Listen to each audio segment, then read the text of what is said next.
She handed me the papers while I was buttering her toast. No eye contact, no preamble, just a soft rustle across the table and a faint, "You should read this." Divorce. I didn't move. Behind her, her parents were seated on my couch, the same couch I bought for them after the flood ruined the first floor of their house. They were watching a morning game show, smiling.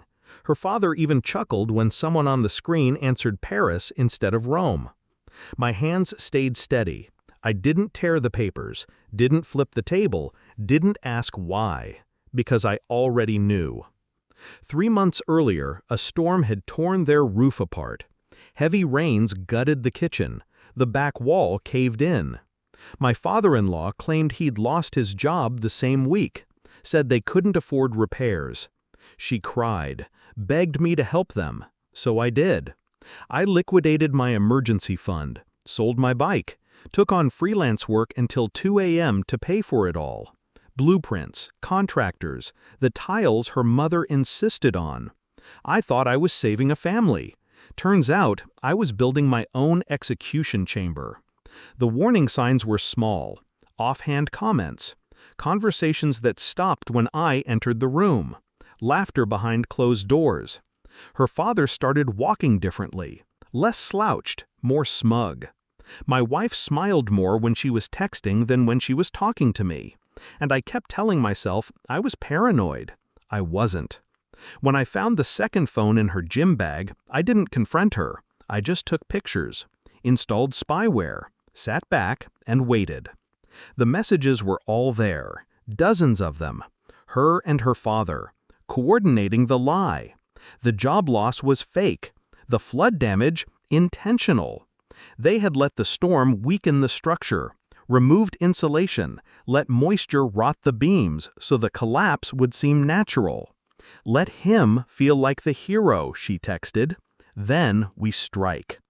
It wasn't just betrayal, it was warfare, psychological, precise. Even the divorce papers were backdated. She had them signed and witnessed weeks before she ever handed them to me. I didn't tell anyone, didn't scream or accuse. Instead, I found my own blueprint and redrew the lines. She expected me to sign in silence, to move out, disappear. What she didn't expect was the email. I sent it to her firm's partners at 9 a.m. sharp. Subject, Unethical Activity, Internal Financial Abuse Report.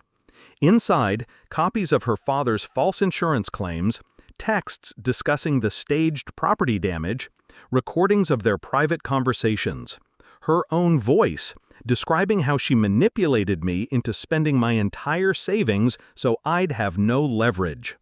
I watched her open it across the table. She went pale. "What is this?" she whispered. I finally looked up. Evidence. She stood. Her voice cracked. "You hacked me?" "No," I said calmly. "I observed you." Her father rose from the couch, sputtering, "You can't prove anything." I handed him a printed transcript, his own words, every thread tied in a bow. "Actually, I can."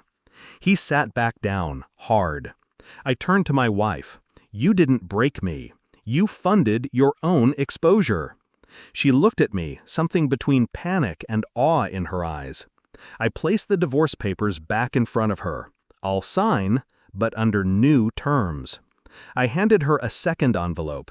Settlement documents I had pre-negotiated with her firm's senior legal counsel who didn't want to go down with her.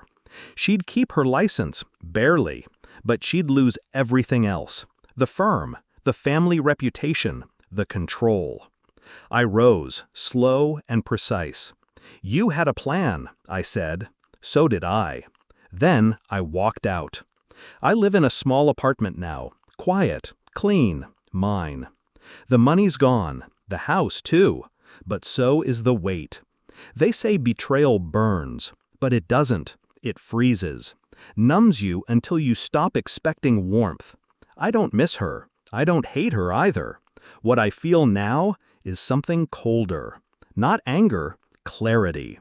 She tried to take everything, and instead, she gave me something better. Myself. Final line. They built a trap and handed me the hammer.